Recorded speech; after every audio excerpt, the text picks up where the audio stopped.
moral fornecida por aqueles, resultariam estéreis se não mesmo nulos, se não tornassem, antes, prejudiciais.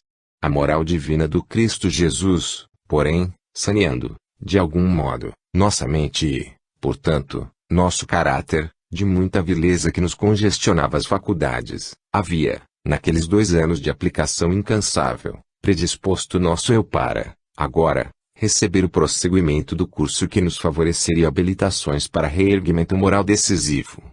Que, por essa circunstância, somente agora nos fora dado entrar em contacto com ele, Epaminondas. Que faríamos sob sua direção um curso leve, rápido, por assim dizer preparatório, de ciência universal, denominada, em antigas idades doutrina secreta, e outrora apenas ministrada a mentalidades muito esclarecidas e muito fortes, aptas, portanto, pelas virtudes de que dessem provas, de penetrar em mistérios de ordem divina, que se conservam, invariavelmente, ocultos às inteligências vulgares, ociosas ou presunçosas. Que, nos tempos remotos, anteriores ao advento do missionário celeste, os ensinos secretos só eram ministrados a indivíduos que, durante 10 anos, pelo menos, dessem as mais rigorosas provas de sanidade moral e mental, que, em idêntico espaço de tempo, demonstrassem, de forma inequívoca, a própria reforma interior, isto é, o domínio das paixões, dos instintos, dos desejos em geral, das emoções, pela vontade iluminada com as santas aspirações do bem e os testemunhos das virtudes. Mas que, com a descida do mestre complacente das esferas de luz às sombras da Terra e às regiões astrais inferiores do mesmo planeta, fora popularizado o ensino secreto, porquanto sua doutrina, uma vez firmando-se no coração da criatura, habilitá-la-ia a voos longos no terreno científico-psíquico. Ainda porque a doutrina messiânica trouxe à humanidade esclarecimentos outros, rejeitados pelos homens, onde expressava ele os valores imortais da ciência psíquica. Que, desde então, decretos divinos haviam ordenado que se desse do ensino secreto a todas as criaturas terrenas como a espíritos em trânsito nas regiões astrais inferiores que circundam o planeta, pois o Pai Supremo, condoído das amarguras humanas, oriundas da ignorância, desejava fossem todos os seus filhos iluminados pelo sol das verdades eternas. Que lutas insanas começaram então os prepostos da luz a sustentar com os condutores das paixões inferiores, luta áspera e constante, que se estendia por quase 2000 anos, e que de todos os recursos já haviam lançado mão os obreiros do Messias a fim de instruírem os rebeldes com as verdades celestes, que teimam em não aceitar. E que, por isso mesmo, novos decretos haviam descido de mais alto, para que o ensino fosse ministrado mais ostensivamente, com toda a eficiência possível, bem assim a maior clareza, não a um ou a dois de boa vontade, mas a humanidade toda, como a todos os espíritos errantes que desejassem aprender, fossem virtuosos ou pecadores, pois que urgia auxiliar a regeneração do gênero humano, já que estava eminente e rigorosa seleção, por parte da providência, entre os espíritos e os homens pertencentes aos núcleos terrenos, porque o planeta sofreria em breve o seu parto de valores, expulsando para mundos inferiores os incorrigíveis desde há 2000 anos, para conservar em seu seio apenas os mansos e os pacíficos, os de boa vontade, para, então, estabelecer-se, não só no planeta como em seus continentes astrais, aquela era de progresso sonhada pelo mestre da Galileia, presidida pelo socialismo fraterno estatuída nos áureos códigos da sua doutrina. Que, por isso mesmo, iríamos também receber os rudimentos do ensino secreto, rudimentos, apenas, o bastante para nos fortalecermos para a eficácia da reparação que devíamos à lei, pois éramos ainda muito frágeis, mentes traumatizadas pela violência do ato que exorbitara da lei da natureza, caracteres viciados pelo abuso de séculos e séculos submersos no demérito da materialidade. Que o ensino seria concedido gradativamente, de acordo com nossas capacidades, sendo por essa razão que nos dividiam em turmas homogêneas. Que a doutrina secreta em sua plenitude só a conheciam o Senhor Jesus de Nazaré, que era uno com Deus Pai, e seus arcanjos, falange de auxiliares, como que ministros, que eram unos com ele. Que, pois, começava esse ensino na terra, em parcela diminuta para os homens imersos nas sombras do princípio, e ascendia em progressão sem limites até o infinito do seio divino. Por isso mesmo, era chamado ao citado conhecimento ciência universal e que nós outros, míseros suicidas, ínfimos cidadãos do universo de Deus, párias das sociedades do astral, para quem se tornava necessário criar sempre colônias de abrigo, éramos convidados a partilhar da Assembleia Luminosa da Verdade, porquanto fora justamente a falta dos mesmos ensinamentos que nos levara, de queda em queda, até a calamitosa situação da queda máxima através do suicídio. E que ele, Epaminondas, em nome de Jesus Nazareno, a quem deveríamos o ressurgimento de nossas almas para a redenção, e em nome de Maria, sua mãe, a quem devíamos o amparo recebido até o momento presente, concitava-nos ao rigor de um ensaio para a severa iniciação, mais tarde, nos mistérios, pois, da nossa boa vontade, do nosso valor na aplicação do experimento presente, dependeriam os êxitos futuros. Vibrante e fecunda até ao deslumbramento, como bem poderá o leitor entrever, essa peça oratória arrebanhou nosso sincero interesse, sendo com legítima admiração que, intimamente, ovacionamos o catedrático apenas suspender o exórdio magnífico. Exprimindo-se em português clássico, fulgurante para portugueses e brasileiros, e em espanhol sádio e puro para espanhóis, Epaminondas de Vigo fazia fulgir a palavra em inflexões suaves e melodiosas, ou vibrantes e fortes qual se um hino literário, que bem poderia parecer também musicado, se ele o tivesse desejado, nos deliciasse a audição e a sensibilidade. Encantados, eu, Belarmino, João e mais os amigos brasileiros Raul e Amadeu, que se haviam incluído em o nosso antigo grupo, mal chegáramos ao Burgo de Esperança, logo nos sentimos atraídos para o novo monitor, e ansiosos pelas lições que se seguiriam. E supunhamos que idênticas impressões animavam os demais colegas, porque percebíamos sorrisos de satisfação e lídimo interesses voaçarem pela assistência. Entretanto, o aprendizado científico seguia o curso normal, alternando-se com o que vínhamos antes recebendo e mais os conhecimentos práticos através das aulas do eminente Sr. Elmar.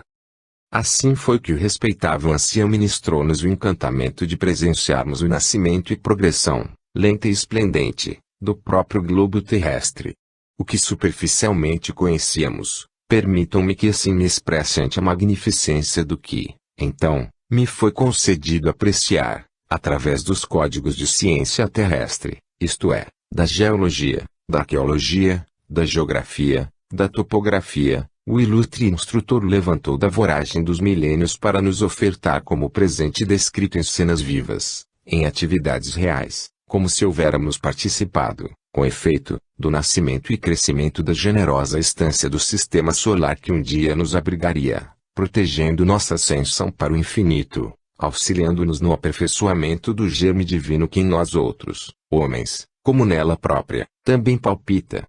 Tudo presenciamos, a centelha em ebulição, as trevas do caos, os aguaceiros e dilúvios aterrorizantes, os grandes cataclismos para a formação dos oceanos e rios, o maravilhoso advento dos continentes como o nascimento das montanhas majestosas, cadeias graníticas eternas como o próprio globo, tão conhecidas e amadas por aqueles que na Terra têm feito ciclo de progresso, os Alpes sobranceiros quais monarcas poderosos desafiando as idades, os Pirineus graciosos, o Himalaia e o Tibete venerandos, a Mantiqueira sombria e majestosa, todos, em épocas diversas, surgiram do berço diante de nossos olhos deslumbrados, arrancando lágrimas de nossas almas, que se prosternavam, tímidas ante tanta grandeza, tanta beleza e majestade. Mas, antes disso, em prosseguimento férico de maravilhas, a luta dos elementos furiosos para o crescimento do pequeno continente do céu, o oceano conflagrado em convulsões pavorosas,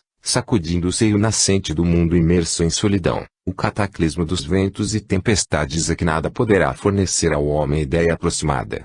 Assim como os primeiros sinais de movimento e vida no leito imenso das águas convulsas, a vegetação, fabulosa e tétrica, no gigantesco volume das proporções. Os dinossauros monstruosos, os lagartos de forma e força inconcebíveis à delicadeza corporal do homem, os mastodontes, a pré-história. Era um livro tenebroso, imenso, magnífico, epopeia divina da criação, desferindo alguns poucos acordes da sua imortal sinfonia através do infinito do tempo, da eternidade das coisas. E nesse livro soletrávamos o ABC da iniciação, gradativamente, pacientemente, às vezes empolgados até ao delírio, de outras, banhados em lágrimas até ao temor, mas sempre ávidos e encantados, ansiosos por mais conhecimentos, lamentando mais do que nunca nossas diminutas forças de suicidas, que nem a terça parte nos permitia entrever do programa excelso ofertado pela natureza. Um desfile indescritível de períodos genesíacos patenteou-se à nossa observação, a análise elucidativa e sadia, durante o qual, diariamente, se radicava em nosso espírito respeito, a veneração por aquele ser supremo e criador a quem havíamos negado, de quem descréramos pela dobadoura dos séculos, mas a quem agora rendíamos graças, apavorados e ínfimos que nos sentíamos frente à sua grandeza, ao passo que também felicíssimos ao nos reconhecermos seus filhos, herdeiros da sua glória eterna. Aqui, eram a flora e a fauna imensa na variedade das espécies, além, a geologia rica de atrações e encantos, povoando o seio do globo com a multiplicidade mirífica dos minerais, acolá, o infindável laboratório do planeta, o oceano com seus infusórios prodigiosos, seus infinitos depósitos de vida, de criação, de espécies, de riqueza incontestavelmente divina, e tudo à mão do homem, tudo criado para ele, mas que ele despreza conhecer, vivendo, como vive, engolfado nas trevas da animalidade através dos milênios, incapaz, por isso mesmo, de tomar posse desse paraíso que para ele mesmo o Senhor ideou e criou com toda a amabilidade do seu amor infinito de Pai, com toda a força da sua mente poderosa de Supremo Criador. E assim surgiu, em lições sempre sequentes e habilmente parceladas, a idade do homem, a divisão das raças, a suprema glória do planeta abrigando, finalmente, a parcela divina que, um dia, deverá refletir a imagem e a semelhança do seu Criador. Durante longos anos ininterruptos, diariamente soletramos esse livro assombroso cuja intensidade e magnificência comumente nos causavam vertigens, levando-nos a adoecer e a necessidade de aurirmos novas energias mentais ao contacto dos clínicos incumbidos de nossa vigilância, sendo o próprio Epaminondas um dos mais dedicados à causa do nosso restabelecimento. E hoje, às vésperas de nossa volta aos proscênios dessa mesma estância, que agora conhecemos desde o seu nascimento, apenas averiguamos que nada pudemos aprender ainda, que apenas soletramos as primeiras letras do plano material terreno. De que forma, porém, poderiam Epaminondas e seus acólitos ministrar tais aulas, tornando visível no presente o que os milênios devoraram no pretérito? Como reedificar com tão real pujança, a ponto de apavorar-nos, as idades primitivas do planeta, os períodos devastados pelo tempo? É que vivemos todos em plena eternidade, somos cidadãos do infinito, e para a eternidade o que existe é o momento presente, sem ocasos, sem lapsos. Ela, a eternidade, vive dentro do presente, porque justamente esta é a sua particularidade. Das ondas luminosas do éter invisível, ou seja, dos arquivos do infinito como dos sacrossantos depósitos da eternidade, extrai Epaminondas a matéria grandiosa para as aulas fornecidas. As imagens que se eternizaram, retidas nas ondas vibratórias do éter luminoso, a reprodução do que se passara na Terra desde a sua criação, guardada, fotografada, impressa nas vibrações da luz como a paisagem na fragilidade de uma bolha de sabão, eram selecionadas pelos magos da ciência transcendente, captadas e transportadas até nosso conhecimento através de processos e aparelhamentos cuja sensibilidade e potência magnética já hoje o homem não ignora totalmente. Poderia Epaminondas, ao confabular com um igual, reportar-se ao passado dispensando aparelhamentos. Nós outros, no entanto, não os dispensaríamos, a menos que o abnegado monitor apocasse ainda mais as próprias possibilidades a fim de tornar-se compreensivo, enquanto avolumasse as nossas, torturando-nos até ao sacrifício, o que seria dispensável. O certo era que uma equipe de magos especialistas no serviço e artistas da palavra e da sugestão, vasculhavam o éter com seus poderes de atração científico transcendente, à procura do que convinha, e estampavam-o na tela sensível através de sugestões poderosas, e tudo com perfeição tal que era como se a tudo quanto ouvíamos houvéssemos realmente assistido. Processo vulgar no mundo invisível, essa forma de captação da imagem, dos acontecimentos, levará um dia o homem à mesma possibilidade, como ao conhecimento dos próprios planos do astral intermediário. Uma coisa única acelerará tal conquista da ciência para a humanidade: o domínio da moral nas suas sociedades, o império da honradez. Não deixarei de citar o espetáculo sublime da marcha harmoniosa dos astros, proporcionado que nos foi ele durante o prolongamento dos mesmos estudos. Agora, porém, obedecendo não mais aos processos circunscritos a um recinto acadêmico limitado, mas a excursões em pleno espaço, viajando através do infinito, como universitários em curso prático. Nossas forças, no entanto, muito limitadas, não nos permitiram a contemplação férica dos mundos estelares no conjunto surpreendente da sua grandeza. Como estímulo, apenas, facultadas nos foram visões mais ou menos aproximadas dessa esplendente grandeza, através de aparelhamentos diferentes, apropriados para o descortino da astronomia, de que recebíamos pálidos convites. Nossas observações e estudos, portanto, não ultrapassaram conhecimentos senão relativos aos nossos irmãos de sistema, permitindo-nos as mais belas aquisições a que nosso estado poderia aspirar, o que muito já nos encantava e satisfazia. Até que passamos ao estudo de nós mesmos, joias que somos, todos nós, as almas, do escrínio sideral, futuros ornamentos da corte universal em que se imprimiu o selo sagrado do pensamento supremo, e para quem tudo foi imaginado e criado pelo Pai amoroso que de coisa alguma necessita, que nada quer senão que nos amemos uns aos outros.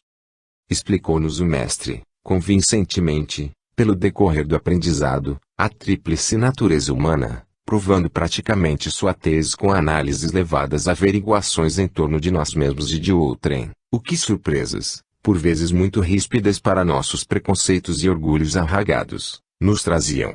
Esse mesmo estudo entreviramos no departamento hospitalar, onde o asilado abeberava ardimentos de sua própria qualidade de espírito, sem, todavia, atingir os pormenores que em cidade e esperança se desdobravam para nós. Expôs-lhe a realidade das vidas sucessivas, suas leis, suas consequências benéficas, sua finalidade magistral, sublime, sua inalienável necessidade para a gloriosa evolução do ser. Apontou-nos a jornada espinhosa do espírito nessa ascensão sublime para o alto, submetido ao trabalho dos renascimentos e renovações em corpos carnais, dos estágios no além, dos labores ininterruptos num e no outro plano. Não era, todavia, sem emoções por vezes muito chocantes que viemos rasgar em si, através de tais estudos, os campos da vida espiritual, a qual só então começamos a compreender com a devida eficiência, pois suas realidades, não raro muito amargas, derribavam velhas convicções filosóficas, destruíam arraigados preconceitos religiosos acomodatiços, modificavam conceitos científicos que as tradições e também o orgulho cego do fanatismo materialista haviam ensinado a conservar e homenagear. A fim de bem conhecermos certas particularidades da personalidade humana partíamos, então, com nossos mestres, em caravanas de estudos práticos. Souriomar era o catedrático dessa nova modalidade, fazendo-se acompanhar de adjuntos lúcidos e igualmente versados. Visitávamos os departamentos hospitalares, observando, quais acadêmicos de medicina, a constituição dos corpos astrais dos nossos irmãos ali detidos, coadjuvados por Teócrito, que tudo nos facilitava, fraternalmente assistidos por nossos amigos Roberto e Carlos de Canalejas.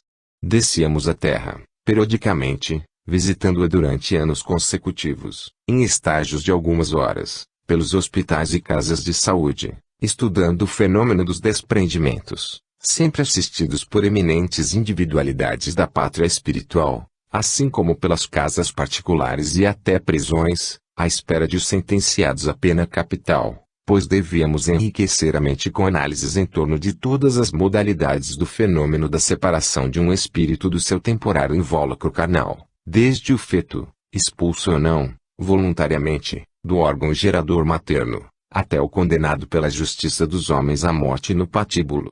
Cada caráter, cada personalidade ou gênero de enfermidade, como a natureza do desprendimento, nova aquisição de esclarecimentos, através de estudos minuciosos e sublimes. Era bem certo que jamais assistimos a qualquer cena de assassínio, ou catástrofe. Chegávamos sempre após o drama, a tempo de colhermos a necessária elucidação. Frequentemente era-nos imposto o doloroso dever de acompanharmos o desligamento penoso, envolto em trabalhos de repercussões aterradoras, muros adentro de um campo santo. Então, era ali que Soria Omar discorria suas aulas magistrais, catedrático genial, digno de ser ouvido por discípulos prosternados e reverentes.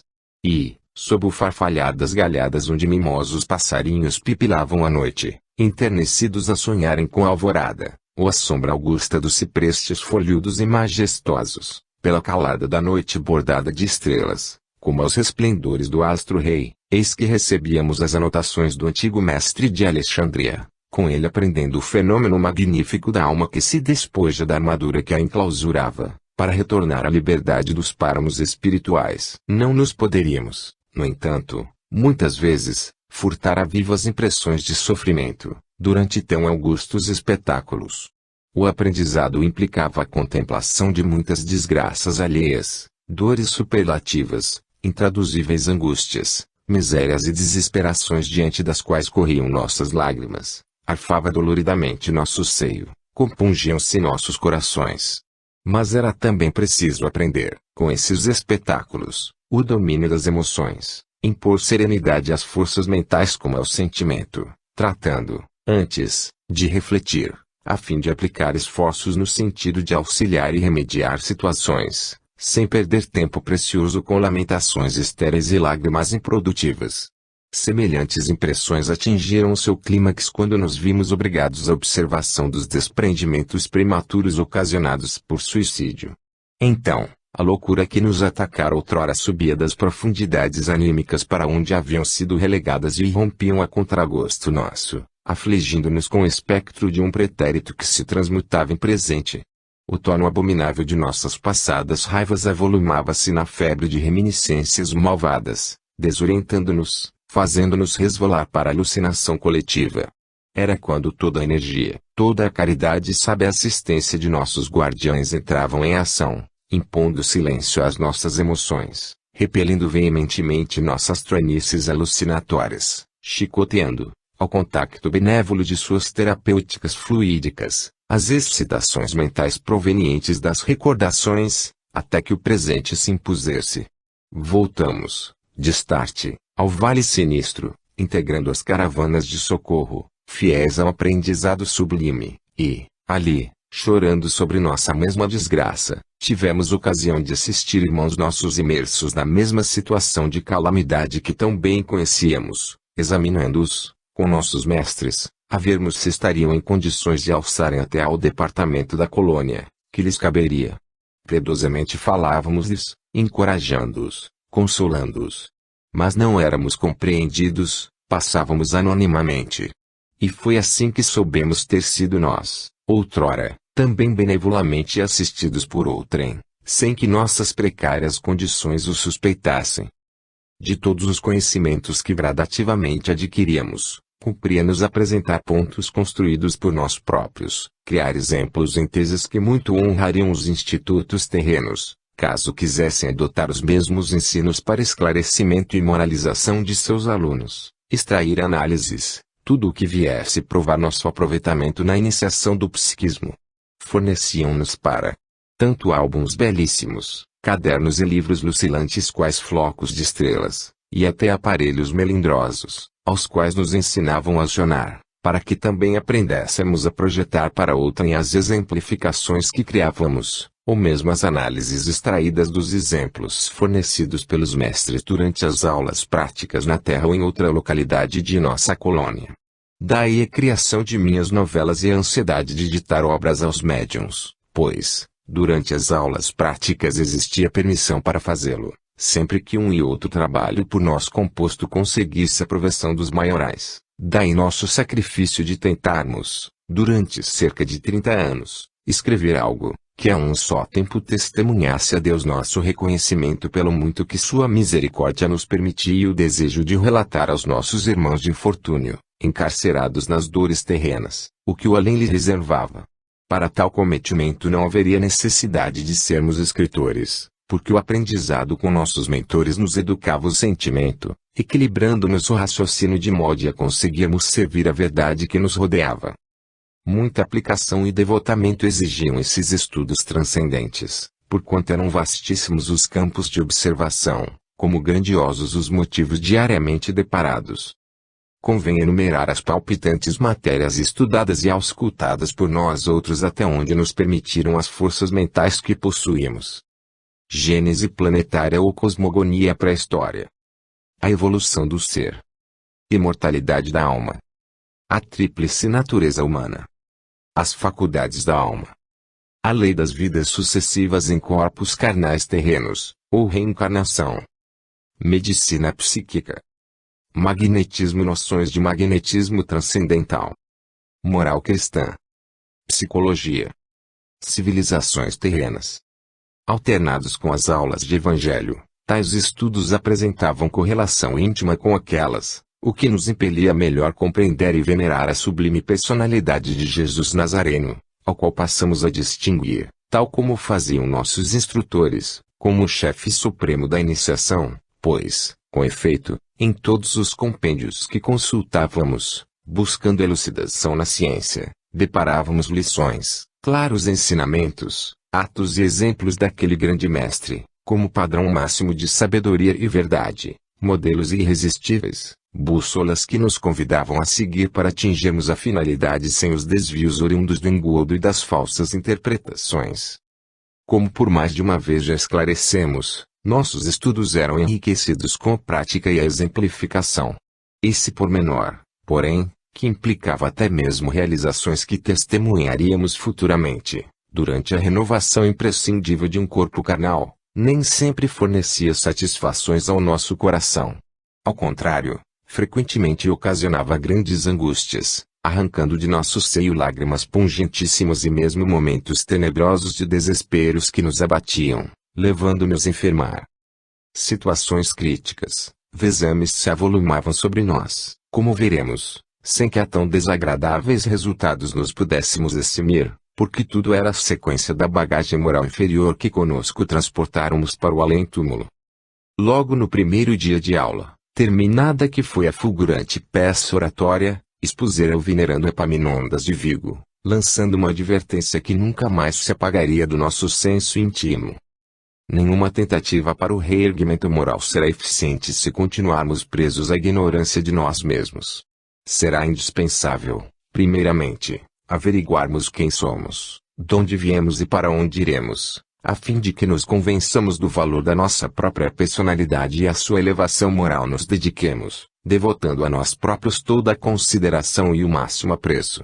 Até aqui, meus caros discípulos, ao contrário de Aníbal, que nos mimoseava com o terno tratamento de irmão, Epaminondas só nos permitia a cerimônia de um trato disciplinar, tendes caminhando cegamente, pelas etapas das migrações na terra e estágios no astral, movimentando-vos em círculo vicioso, sem conhecimentos nem virtudes que vos induzissem a progresso satisfatório.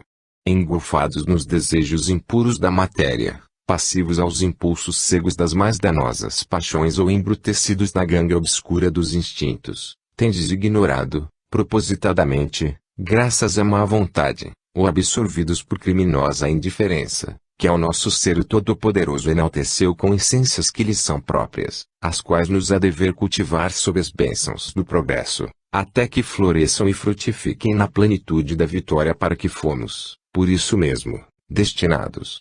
Disso indicando um dos penitentes que se achavam mais próximos, nas arquibancadas, fê-lo penetrar o círculo em que se erguia a sua cátedra e agrupavam-se, concentrados e mudos, os adjuntos.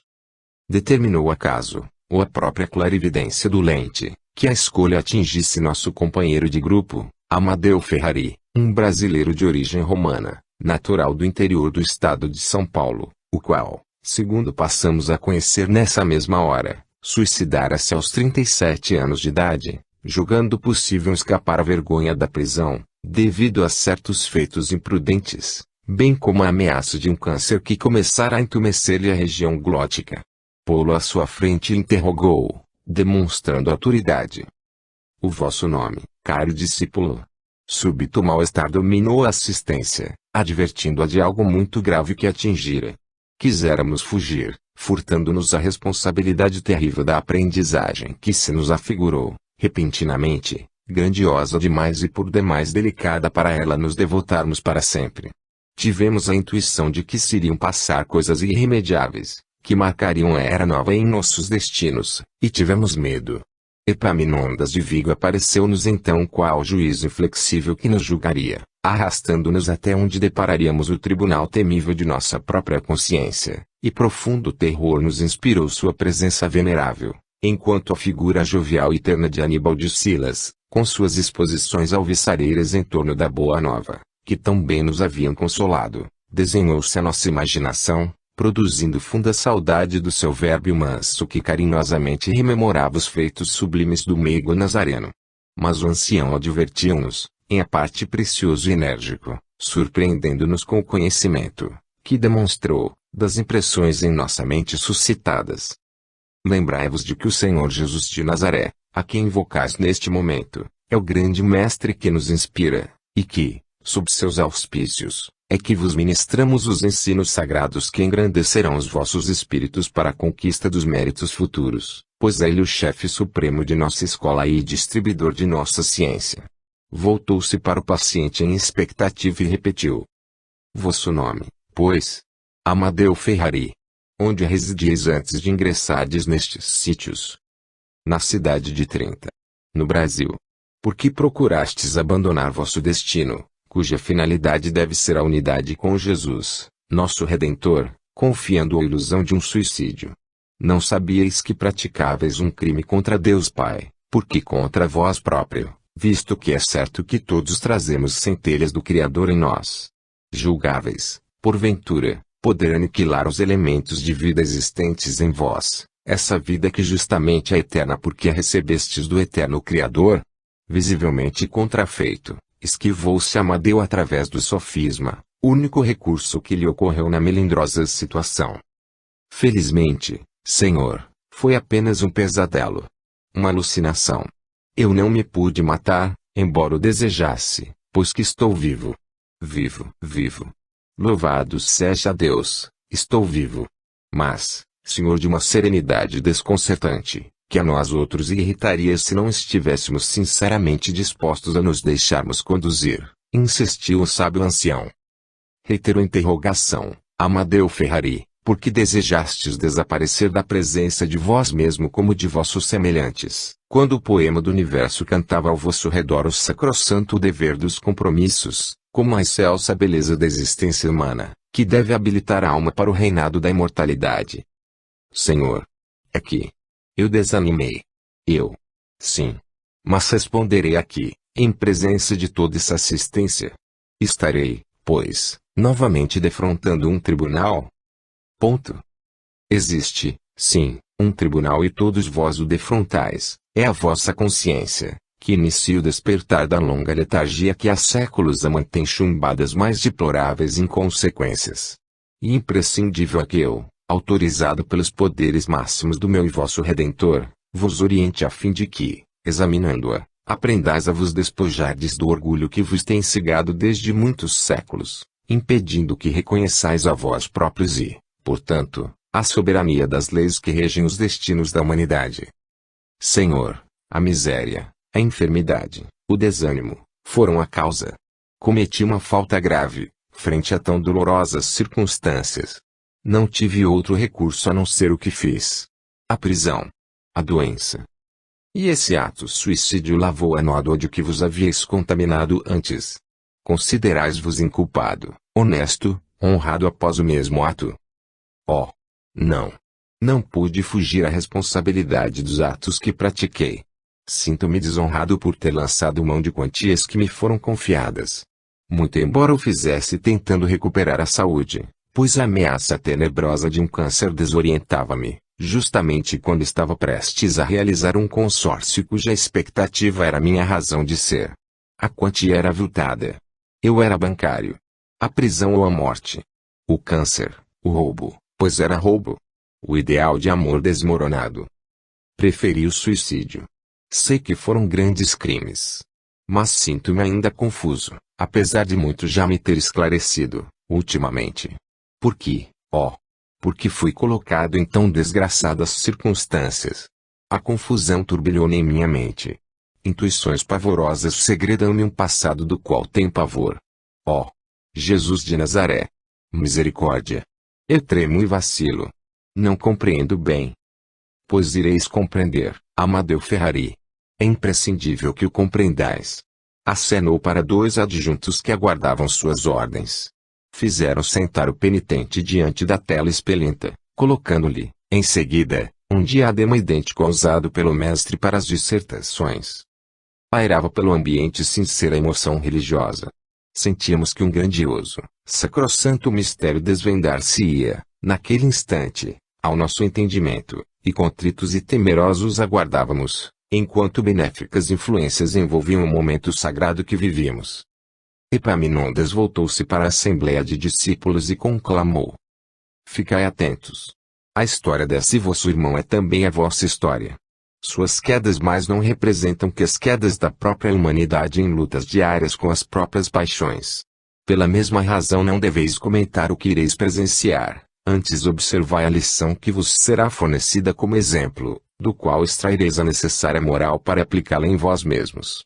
Pois será útil lembrar que sois todos almas decaídas a quem a iniciação em princípios de moral elevada e redentora trata de conduzir aos pórticos do dever.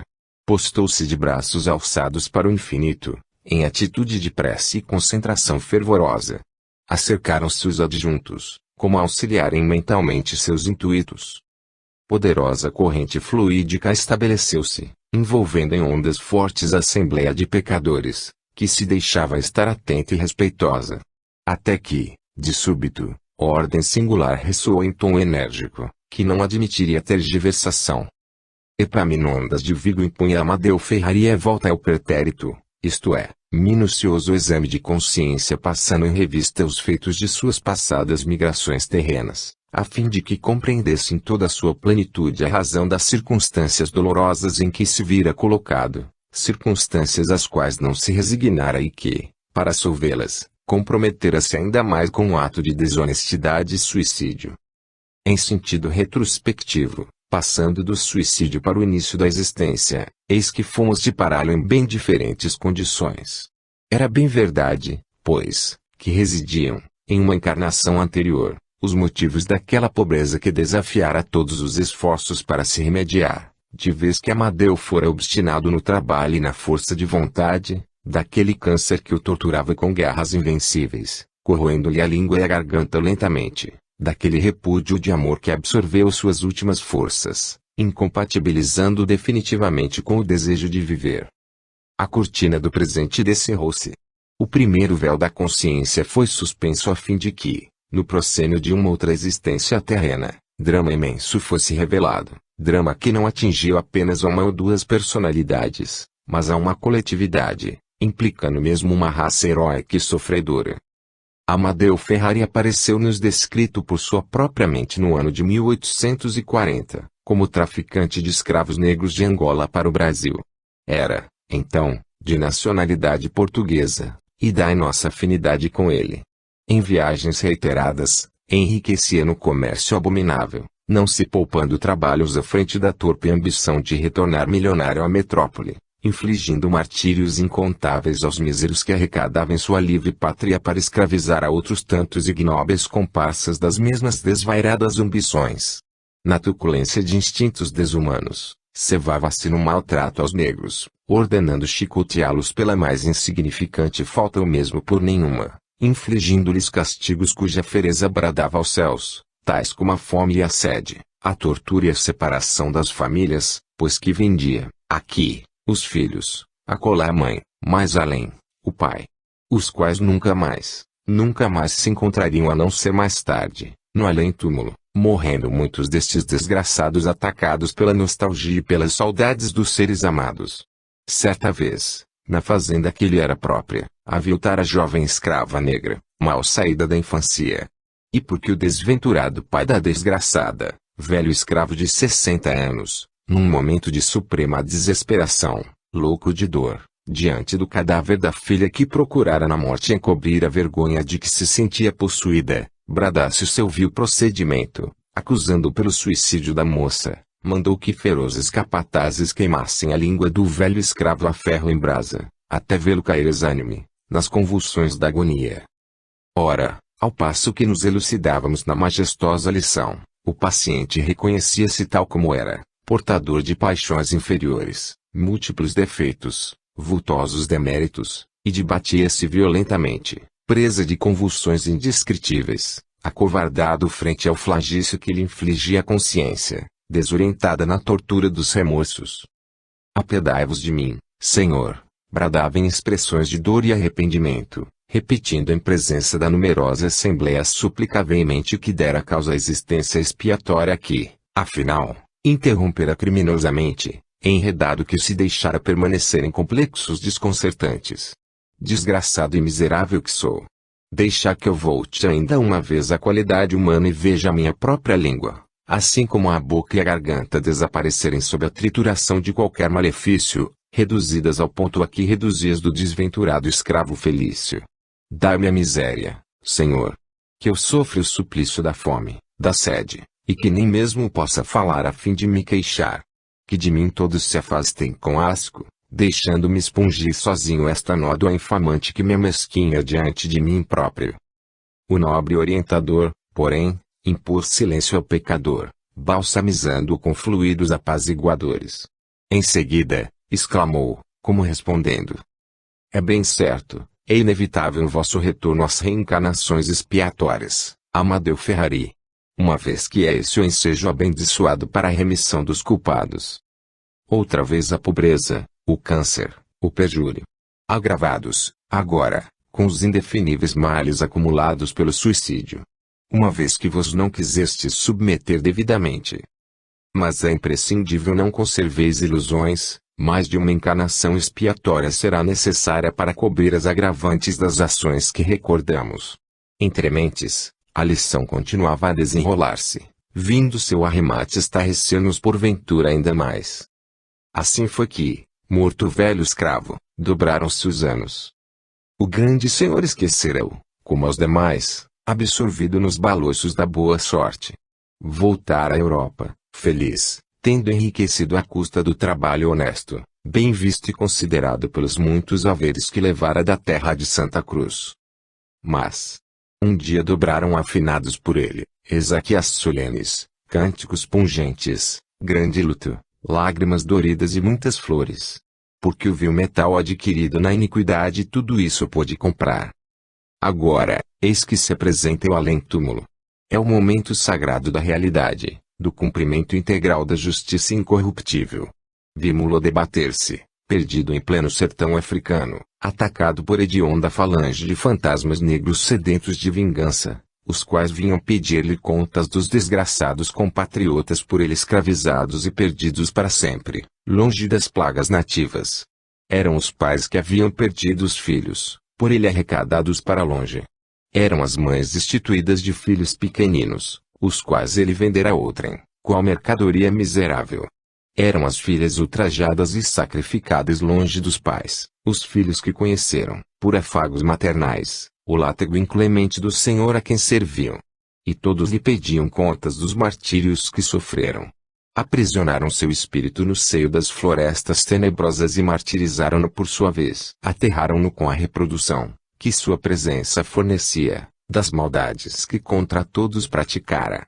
O silêncio das matas, só interrompido por motivos de pavor, as trevas inalteráveis, o rugir das feras, as acusações perenes do remorso, a raiva e o bramido dos fantasmas alterando-se com todos os demais pavores, acabaram por enlouquecê-lo. Então, deixaram-no entregue a si mesmo, em pleno desamparo, cativo de si próprio, das torpezas que semeara contra indefesos irmãos seus, como ele filhos do mesmo Criador e Pai, portadores da mesma essência imortal. A fome, a sede, mil necessidades imperiosas se juntaram a fim de supliciá-lo ainda mais, aferrado à animalidade dos instintos e apetites inferiores, como se conservava ainda. Vagou desesperadamente, presa das mais absurdas alucinações, flagelado pela mente, que só se alimentara do mal. A cada súplica que tentava proferir, o choro dos escravos que morriam de saudades, separados dos seus entes caros, era a lúgubre resposta. Se um brado de misericórdia lhe escapava na incerteza da demência, acudia o estalar do chicote sobre o lombo nu dos negros cativos da fazenda, sobre o busto profanado das desgraçadas cativas que lhe amamentaram os filhos, criando-os com amor enquanto os delas próprias eram relegados à fome e ao maltrato. A um soluço de remorso, o lamento de agonia de alguém que sucumbia atrelado ao pelourinho da mansão. Oh! O grito supremo daqueles que, ingênuos, sofredores, desgraçados, se atiravam aos açudes, às correntezas dos rios, impelidos pelo terror ao trato que recebiam. Afastava-se então em loucas correrias através das brenhas selvagens, presa da mais atordoante demência espiritual. Mas, para qualquer lado que se virasse, nas galhadas seculares de arvoredos majestosos, como sobre pântanos lodosos, no espinhoso chão que palmilhava como no cipoal traiçoeiro, encontrava suas vítimas a chorarem, agonizantes, desesperadas. Até que, certa noite em que se sentia exausto, em pleno terror, e depois de muitos anos, em certa alameda que repentinamente se abriu à sua frente, eis que viu o escravo Felício caminhando ao seu encontro, conduzindo uma tocha feérica, que aclarava os caminhos trevosos, permitindo-lhe orientar-se. Feldo vinha lentamente, sereno, grave, não mais torturado pelo ferro em brasa, porém, compassivo, estendendo-lhe a destra, no intuito de erguê-lo. Vem daí, Nhonhô, levante-se. Vamos embora. Ele acompanhou Felício. E através do prosseguimento do intenso drama verificamos que o velho escravo perdoara algoz, intercedera por ele junto à divina complacência. E partira, a conseguir libertá-lo das garras dos que não lhe haviam perdoado.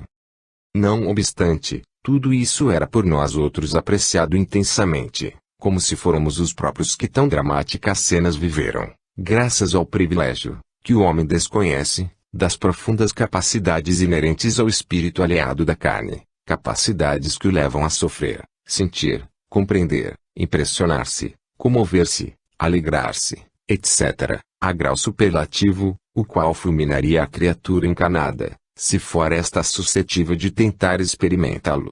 Enquanto o drama se estendia, o mestre emitia conceitos, levantando a psicologia das personagens apresentadas, assim lecionando com sabedoria a tese magnífica à luz da ciência sagrada em que nos iniciávamos. E acrescentou, severo, como arrematando a série de pequenos discursos que o passado espiritual de Amadeu provocara, vibrante, no diapasão enérgico que tão bem traduzia o caráter inquebrantável que afrontara o suplício do fogo por amor à verdade. As sociedades brasileiras, meus caros discípulos, sofrem hoje e sofrerão ainda, por espaço de tempo que estará ao seu alcance o dilatar ou reprimir, as consequências das iniquidades que em pleno domínio da era cristã permitiram fossem cometidas, em seu seio. Refiro-me, como bem percebeis, à escravização de seres humanos, tratados por elas com maior rigor do que o eram os próprios animais inferiores, para a extração de posses e haveres que lhes facultassem o gozo e o império das paixões.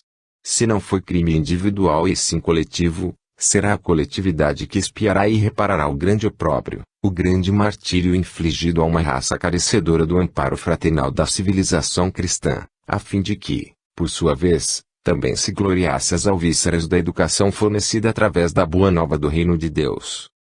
Sob os seus assinalados pelo símbolo augusto da iniciação como a do cristianismo à cruz, ressoam ainda, ecoando aflitivamente na espiritualidade, os brados angustiosos de milhares de corações torturados que durante do bar dos decenos se compungiram ante a infâmia de que eram vítimas.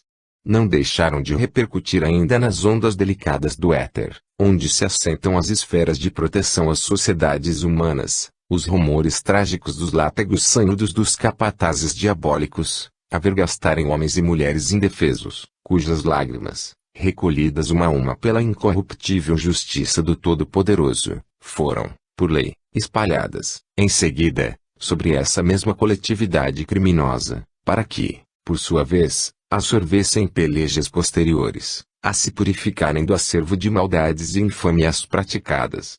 Por isso, eis a grande pátria sul-americana debatendo-se contra problemas complexos, suas sociedades em pelejas dolorosas consigo próprias, vitimadas por um acúmulo de agravos que as desorientam, ocupando postos mais bem bafejados aqueles que ontem se viram oprimidos, e vergados sob aflições coletivas, relegados em diferença das classes favorecidas, os orgulhosos e imprevidentes do passado, os quais há tempo não se abeberaram dos exemplos do celeste enviado, renegando a cordura da fraternidade para com os seus semelhantes, a cautela de semearem amor a fim de colherem misericórdia no dia do supremo juízo.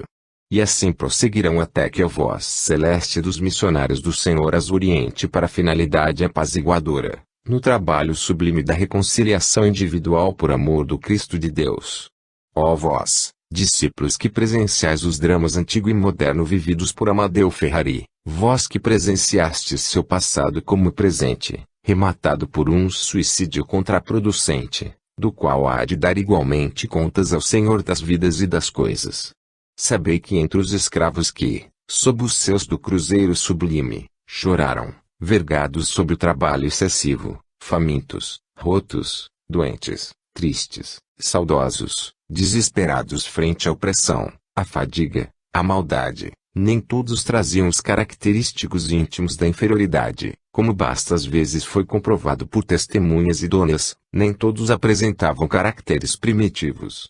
Grandes falanges de romanos ilustres, do império dos Césares, de patrícios orgulhosos, de guerreiros ativos, autoridades das hostes de Diocleciano, como de Adriano e Maxêncio, dolorosamente arrependidas das monstruosas séries de arbitrariedades cometidas em nome da força e do poder contra pacíficos adeptos do Cordeiro Imaculado, pediram reencarnações na África infeliz e desolada, a fim de testemunharem novos propósitos ao contacto de expiações decisivas, fustigando, assim, o desmedido orgulho que a raça poderosa dos romanos adquirira com as mentirosas glórias do extermínio da dignidade e dos direitos alheios. Suplicaram, ainda e sempre corajosos e fortes, novas conquistas. Mas, agora, nas pelejas contra si próprios, no combate ao orgulho daninho que os perdera, suplicaram disfarce canal qual armadura redentora, em envoltórios negros, onde piadas fossem suas possibilidades de reação, e arvorada em suas consciências a branca bandeira da paz, flâmula, augusta e concedida pela reparação do mal. E os escravizadores de tantos povos e tantas gerações dignas, os desumanos senhores do mundo terráqueo, que gargalhavam enquanto gemiam os oprimidos, que faziam seus regalos sobre o martírio e o sangue inocente dos cristãos, espongiram sob o cativeiro africano a mancha que lhes enodoava o espírito.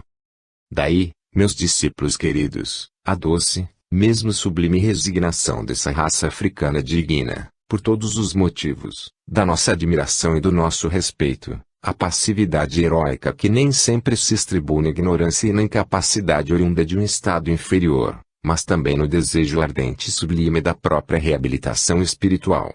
E sabei ainda que o escravo Félcio, que acabais de contemplar como símbolo entre todos, redimido de uma série de culpas calamitosas, como tantos outros, quando existiu e exerceu autoridade sob as ordens de Adriano, voltou a Roma em espírito, terminado que foi seu compromisso entre a raça africana, e retornou à sua antiga falange de itálicos Um murmúrio irreprimível de surpresa desconcertante sacudiu a assistência de pecadores, estarrecida enquanto Amadeu Ferrari caía de joelhos, deixando escapar um grito cujo tono não distinguiríamos se de surpresa também, se de horror, de alegria, vergonha ou de outro qualquer sentimento indefinível, só experimentado por entidades em suas deploráveis condições, enquanto que choro violento os sacudia em agitações indescritíveis.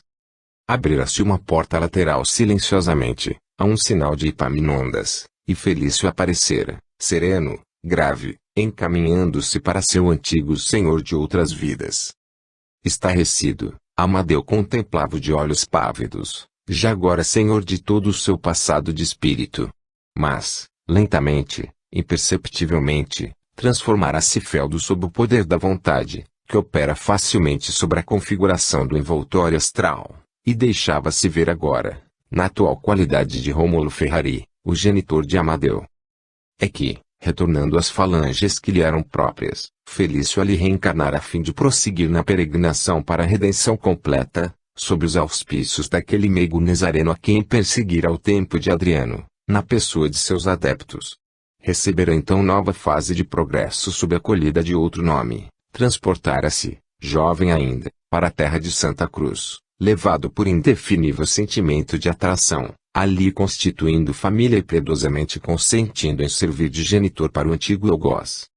Agora, seria bem certo que continuaria auxiliando a expurgar da consciência uma nova infração, a do suicídio. Quando, pensativos e silenciosos, deixamos o recinto do santuário, onde tão sublime mistério nos fora desvendado com a primeira lição, repercutia nos refolhos de nossa alma esta profunda, inenarrável impressão: ó Deus do misericórdia! Sede bendito por nos terdes concedido a lei da reencarnação. 4. O homem velho. Voltamos à Terra muitas vezes, permanecendo em suas sociedades, com pequenos intervalos, desde os primórdios do ano de 1906.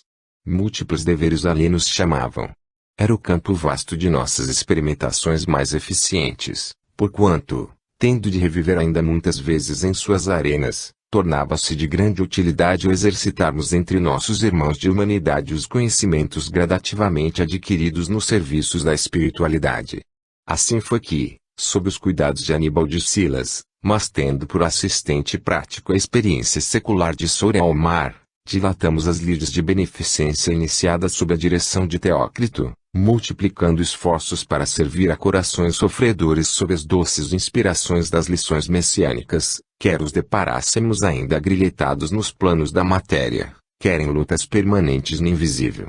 Servimos nos postos de emergência da colônia a que pertencíamos, como no Hospital Maria de Nazaré e suas filiais, integramos caravanas de socorros a infelizes suicidas perdidos nas solidões do invisível inferior como nos abismos terrenos, acossados por falanges obsessoras, seguimos no rastro de nossos mestres da vigilância, aprendendo com eles a caça a chefes temíveis e falanges mistificadoras, perseguidores de míseros mortais, aos quais induzia muitas vezes ao suicídio. Visitávamos frequentemente reuniões organizadas por discípulos de Allan Kardec, com eles colaborando tanto quanto eles próprios permitiam. Acudimos a imperativos de muitos sofredores alheios às ideias espiríticas, mas verdadeiramente carecedores de socorro. Devassamos prisões e hospitais, descobríamos desolados sertões brasileiros e africanos, cogitando de fortalecer o ânimo e prover socorro material a desgraçados prisioneiros de um mau passado espiritual, agora às voltas com testemunhos recuperadores, em envoltórios carnais desfigurados pela lepra, amesquinhados pela demência ou assinalados pela mutilação, e nos atrevíamos até pelos domicílios dos grandes da terra, onde, também, possibilidades de dores intensas e de graves ocasiões para o pecado do suicídio enxemeavam, não obstante as factícias glórias de que se cercavam. E por toda parte onde existissem lágrimas a enxugar, corações exaustos a reanimar, almas vacilantes e desfalecidas pelos infortúnios a aconselhar, Aníbal levava-nos a fim de nos guiar aos ensinamentos do mestre modelar, com os quais aprenderíamos a exercer, por nossa vez, o apostolado sublime da fraternidade. Ostensivas através da colaboração mediúnica organizada para fins superiores, ocultas e obscuras através de ações diversas, impossíveis de serem narradas na íntegra ao leitor, nossas atividades multiplicaram-se durante muitos anos nos diferentes setores da caridade, e, se mais de uma vez indóceis aflições nos surpreenderam ao contacto das angústias alheias, no entanto, mais vezes ainda obtivemos doces consolações ao sentirmos haver nossa boa vontade contribuído para que uma e outra lágrima fosse enxuta, para que um e outro desgraçado acalentasse as próprias ânsias às sugestões santas da esperança, um e outro coração se aquecesse ao lume sagrado do amor e da fé que igualmente aprendíamos a conceituar. A cada lição do Evangelho do Senhor, explanada pelo jovem catedrático, a cada exemplo apreciado do Mestre inesquecível, seguiam-se testemunhos nossos, na prática entre os humanos e os desventurados sofredores, assim como análises através de temas que deveríamos desenvolver e apresentar a uma junta examinadora, a qual verificaria nosso aproveitamento e compreensão da matéria. Frequentemente, pois, produzíamos peças vazadas em temas elevados e inspirados no Evangelho, na moral como na ciência, romances, poemas, noticiários, etc., etc.